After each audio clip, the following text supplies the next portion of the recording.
So how do I make sure that I don't add to people's stress but still be able to deliver the message? Sort of connected to question 3, right? Except this time you're the boss, colleague, or direct report. Can you get into a conversation with these people? Okay. Because there's an assumption that if there's an assumption that if I do this, whatever this is, whatever that action is, that I'm adding to people's stress. And it might be a fact, maybe it's not a fact, but it's something that you and these people need to be able to get into conversation about why.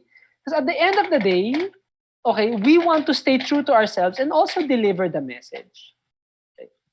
And at the end of the day, how other people feel is not in our circle of influence, but at the same time, it's in our circle of influence how we say it. Okay? So maybe that's my big tip.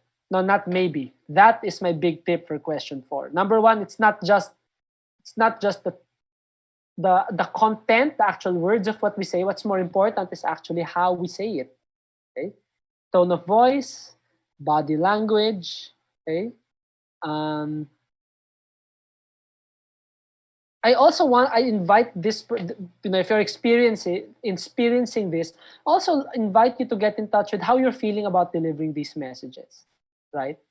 Is it coming from a place of importance, or is it coming from a place of fear, of worry, right? Is it coming from a place of service, or is it coming from a place of judgment?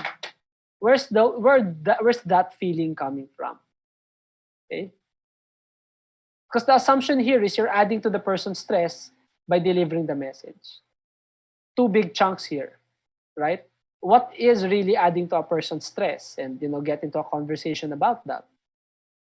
If you don't deliver the message, would that be more stressful to the person to suffer the consequences down the line? Okay? Again, going back to accepting reality, to accepting how I'm feeling about, and you can even share. Now, part of emotional intelligence is being open, okay, and honest enough to share what you're feeling about this. I'm not feeling too good about this what I'm about to share. I'm concerned that this is not a technique. I want you guys to come from a real place. So when I'm sharing this, come from genuine concern. So my example here is, I'm really concerned about how stressed you are. Okay, there's a message there's something that's important for me to tell you, because this might be the consequence if I don't tell you. So this is an example of how I do it. Okay. I mean, I get the intention of this question.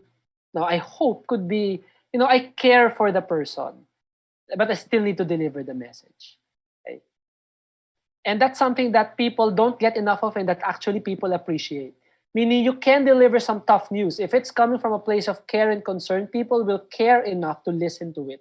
Because they feel, okay, they feel that you're offering this, okay, in the spirit of service and the spirit of good. Okay? In coaching, there's a skill, we call it mirroring.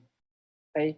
It's that other people reflect back the emotions and feelings and approaches that I share with these people.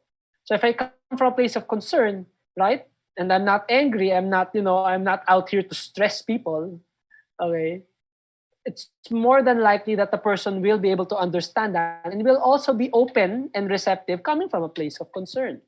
Okay? That's another thing. That's part of being proactive that I want to share about this question. What's your intention when you deliver the message? Right? Because sometimes people say, I don't want to stress people out, but the intention is, wala akong pake. This is such an annoying situation. Just gotta say the message, right? And God damned how you deal with it. Let's face it, sometimes that's the underlying intention behind our messaging and how we share to people. And that gets mirrored back. Okay? So think about, what's my intention when I'm sharing this message? Okay? From what feeling am I coming from as I'm sharing this?